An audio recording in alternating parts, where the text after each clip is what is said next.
At the heart of James Purdey and Sons, ever since we started 200 years ago, has been the quality of the craftsmanship involved in building the guns, rifles, and in the early days pistols. It was James Purdey's whole ambition to build the very best.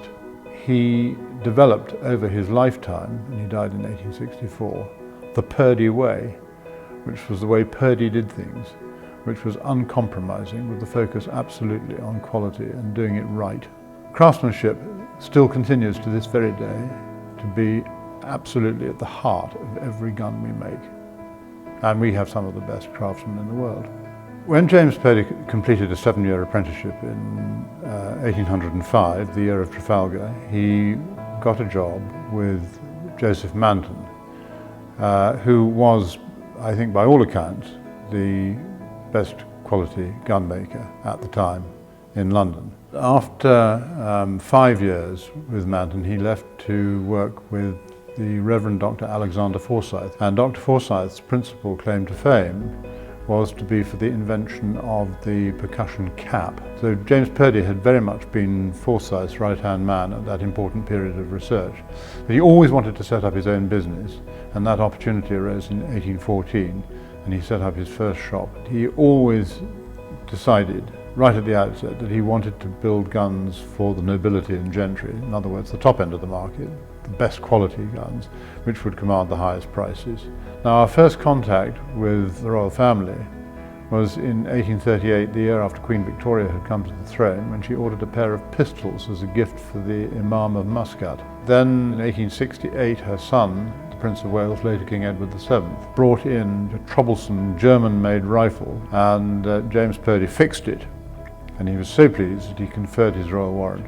The whole ethos of the development of the sporting gun in the 19th century was to do with making them work more efficiently and faster. Those who were lucky enough to be able to afford to buy a Purdey and shoot with a Purdey would always say how wonderfully well it worked. I mean, when we launched the hammerless ejector gun in 1880, one of its unique selling points was the fact that it had an assisted opening action, invented and designed by Frederick Beasley, who was one of our actioners. And this, after you had fired the gun, you pushed the top lever over another Purdey patent, and it sprung open, and the ejectors popped the cartridges out. This was shaving seconds, or fractions of seconds off every time you reloaded the gun, so you were able to get off more shells.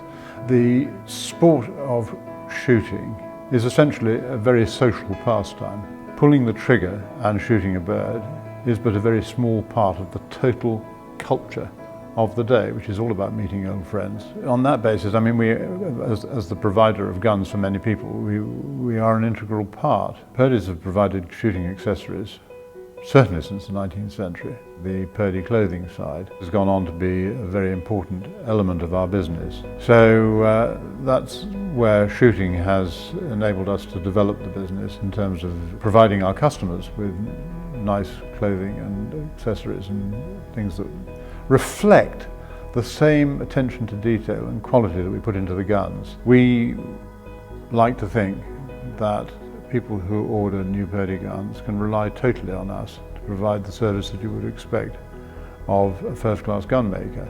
We have very warm working relationships with the principal shooting agents. So if somebody says, I'd like to go and shoot grouse in Yorkshire or something, what do I do?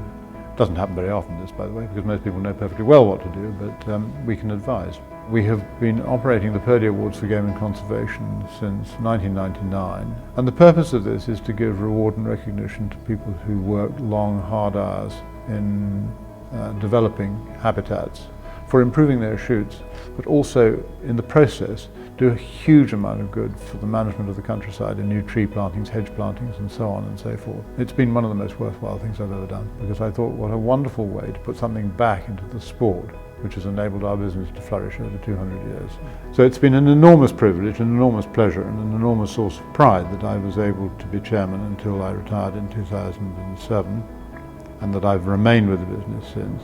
I think we have to say that we are very fortunate in having a team dedicated to Purdey quality, and our whole mission statement belief in giving the best possible service to our customers.